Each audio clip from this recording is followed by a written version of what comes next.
Of all the pantry staples, pasta just might top the list when it comes to convenience, availability, price, and overall yumminess. Good quality pasta can be found in a variety of specialty stores and virtually every supermarket. And it's not very expensive compared to other ingredients.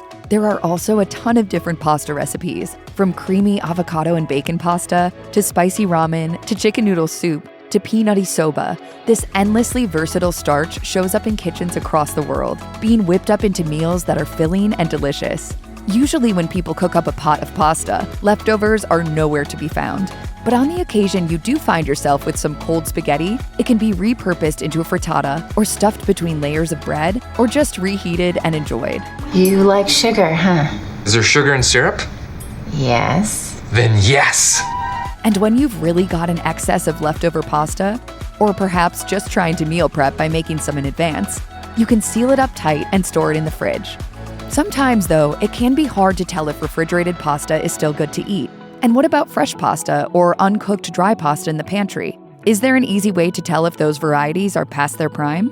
Luckily for you carb lovers, there are a few signs of spoiled pasta that should have you reaching for the compost. So you've put a ton of effort into cooking up a show-stopping pasta dish, only to find yourself with a bunch of leftovers. If rallying your dinner guests to find room for second or third helpings fails to work, you'll have to store the extra pasta in the fridge, where, delicious as it may be, it's prone to being forgotten as it gets lost among the cartons of milk and jars of condiments. Maybe you come across your leftovers a few days later and get to wondering, when exactly did I make this? And is it still safe to eat? When it comes to cooked pasta leftovers, they should be eaten within 3 to 5 days, according to Does It Go Bad?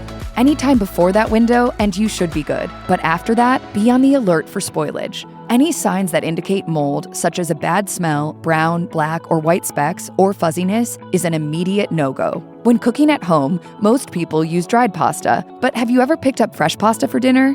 If so, you'll be familiar with its tender texture. Fettuccine with Alfredo sauce comes to mind. While dried pasta is made with ground semolina flour and water, its fresh counterpart contains flour and eggs. Once made and cut into shapes, fresh pasta is dried only briefly before being packaged and sold. What's great about fresh pasta is that it's often locally made, but one possible downside is that you need to cook it fairly soon after purchasing, as it will not last long past its manufacture date.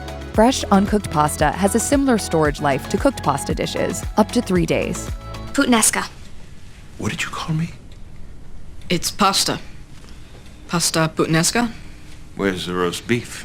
Be sure to check the best by date when purchasing, which will indicate how much longer it can hang out in the fridge. With the understanding that both cooked pasta leftovers and fresh uncooked pasta can grow moldy after just a few days, what about dried pasta? Many keep the food in the cupboard for months or even years, thinking it's non-perishable. Dried pasta is made with only water and flour, and then dried over the course of a few days. The good news is, the ingredient doesn't spoil and can be safely stored for a few years. However, one important thing to note, according to Bustle, is that dried pasta will taste best when eaten before its expiration date. Before cooking up an entire box of years-old dried pasta, you may want to boil a handful and see if it tastes okay before proceeding with your recipe. You can also look for excessively cracked and brittle pasta, which is an indicator that the product is probably no longer at its best. Check out one of our newest videos right here. Plus, even more mashed videos about food safety are coming soon. Subscribe to our YouTube channel and hit the bell so you don't miss a single one.